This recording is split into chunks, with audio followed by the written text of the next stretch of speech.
When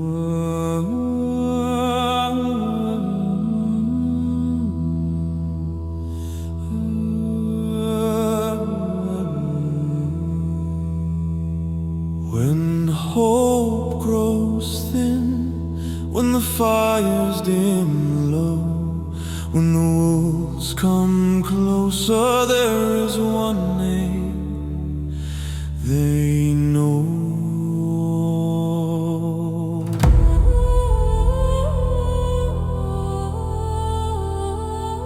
He was not born beneath the boughs, nor raised by rolling plains. He comes from towers crowned in stone and long-forgotten names. The city of the rose once sang with laughter, life, and pride, until the deep began to hunger and heroes slowly died. He walked the halls where legends broke and hopes were bled away.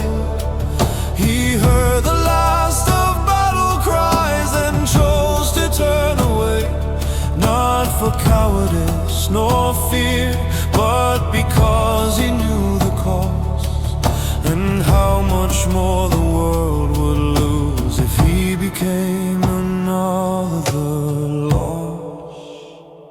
So he learned to live on silence, on hunger, patience, pain. He learned that glory fades like banners, but survival must remain.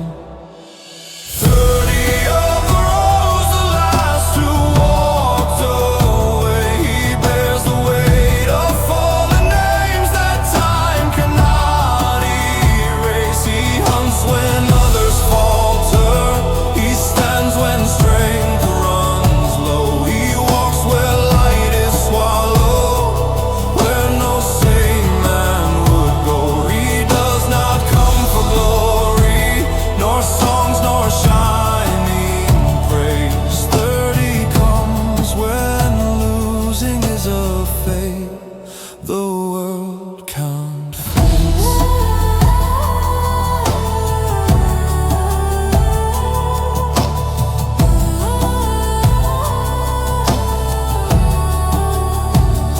They call him woodsman, hunter, ranger, wandering the wild. But his patience was not born of trees, it came from places vile, from tunnels where the stone looked back and whispered with no breath, from corridors that ate up men and fed the dark with death. He knows the sound of fading breaths, the measure of a ration.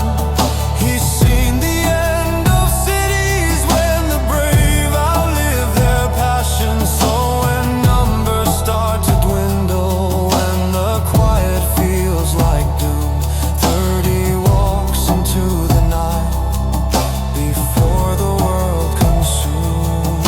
He will not promise victory, he will not swear success. He simply stands between the dark and those who still draw breath. Thurdi of the rose, ghost of battles never sung. He carries broken memories of wars already won. He answers when the world shakes, when the fragile cling to hope, when the horrors stir beneath the earth and no one else can cope. He does not beg for honor, nor kneel for gilded cause. Thurdi comes because he's seen what happens when hell paws. And now his path has found a place where strength still dares to stand, where will is carved in iron bones and purpose shapes the land. The Ophidian sovereignty, not ruled by crowns or kings, but bound by grit and blood and spine, and what survival brings. So Thurdi lends his way